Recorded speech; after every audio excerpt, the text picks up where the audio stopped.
chaos here, sorry guys, but you can use our technology to become better. And also how we did it in Ukraine, yes, how we built the technology in Ukraine during that challenging time. And also a few words about technical system in Ukraine in general. Maybe some of you guys can benefit from it, including any engineers or etc.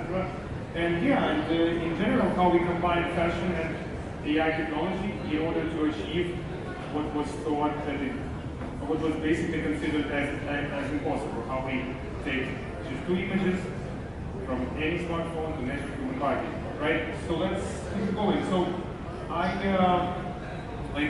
why I decided to build 3D Look, right, my current company, because when I was in university, I had an e-commerce store, and we were selling T-shirts, and yes, since it was a very long time ago, but I remember it was a pain to manage all these returns, and people were returning stuff mostly because of sizes. At that time, I didn't care about it as much, but after that, I was hesitant to buy clothing online because I was not sure, because I was always between the sizes, right? And that's why when I was ready to start a new company, it was a no-brainer for me. I wanted to solve the problem of measuring human bodies digitally, without using these tapes, without kind of trying to remember the measurements, use the size chart. I mean, hopefully the size charts will disappear in the next 5 to 10 years, right? And that's how 3D Look was born. At the same time, I'm also a partner with Geek Ventures. We invest venture capital in startups built by immigrants like myself. So I run a startup and I invest in startups. So I'm originally from Ukraine, from Odessa, and I moved to New York with my family right after the war started. But we were already focused on the US market. So the company was started in the US initially. So, some facts about 3D Look, right? Just so you understand where we are now. We are happy to serve 90 businesses around the globe, mostly in the US, but we have also some Canadian companies as our clients, like Unisync. It's a public Canadian company that manufactures uniforms for lots of industries, right? And we help uniform companies like Unisync to get all the end wearers measured digitally. So you don't have to send your sales reps with these tapes. They can measure people manually. It should not work this way.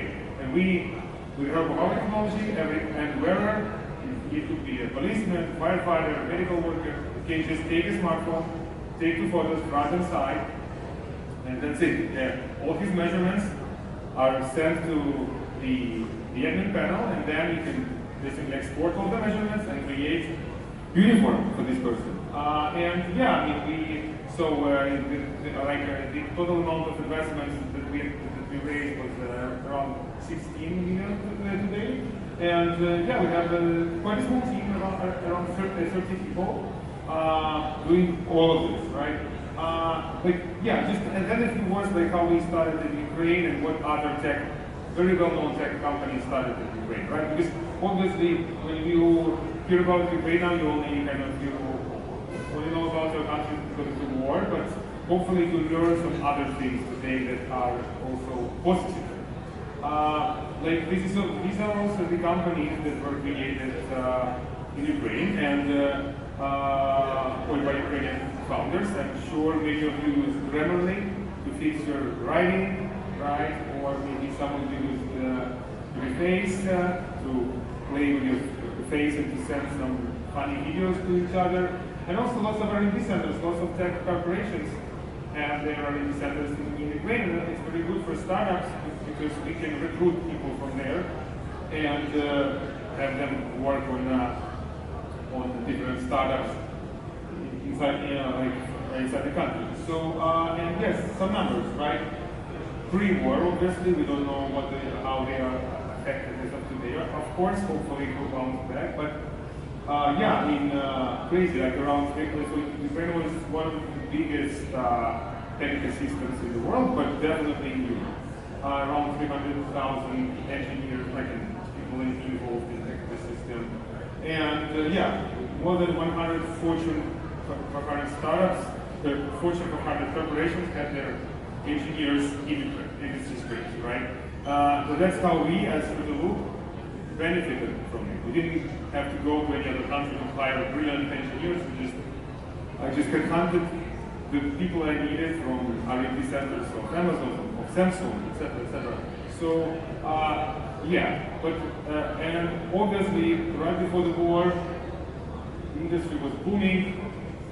Lots of it was definitely increasing in size, more startups, more investments, and we were also, Loop was booming. Like, we got lots of awards, top tier press mentions. I got the award from Bernard Arnault, the CEO of LVMH Group in 2019. It was LVMH Innovation Award.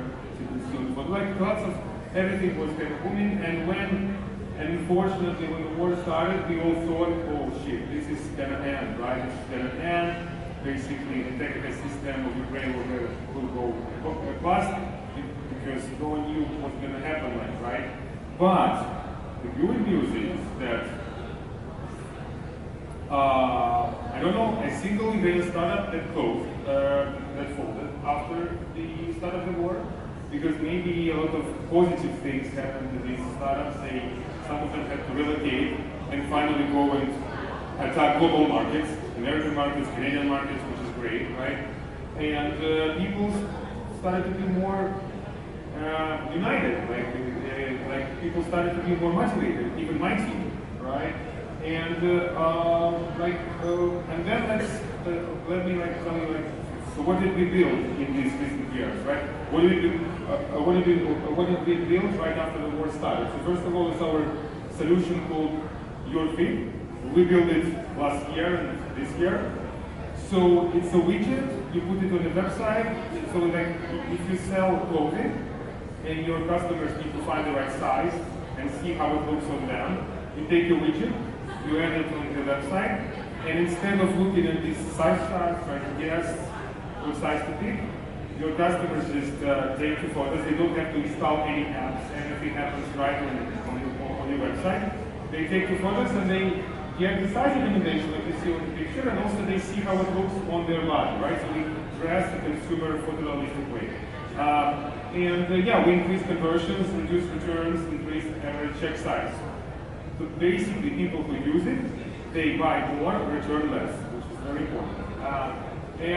Mobile Tailor, so our first solution, actually, it helps any custom-made, made-to-measure, bespoke apparel company to just basically get rid of physical offices, because you don't need to invite customers to your place anymore. And we helped lots of businesses during COVID to survive, and because we started it during COVID, right?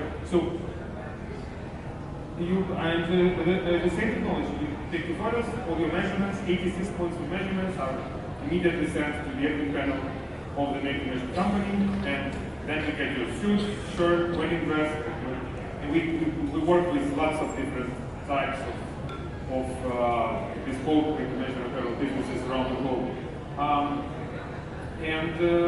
Yeah, so just basically, if there is anyone who wants to talk about how to reduce return rates, how to increase conversion in your apparel business, then definitely I'd be happy to talk. And in general, if anyone is looking for a engineering team in the Ukraine, etc., also happy to help. So yeah, experimentation, it was much faster than organizers expected, so maybe you guys don't have any questions. Okay, great. Okay, so do that. Is there a microphone?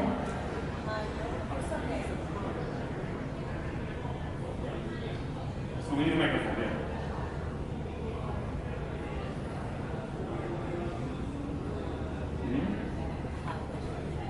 Hi, how are you? Excellent presentation. I'm Avalia Rosario with SBLA Fashion Designers of Latin America. And we also have a show here tomorrow. I am very curious to know how quick is the response when you take the two pictures, like you mentioned before,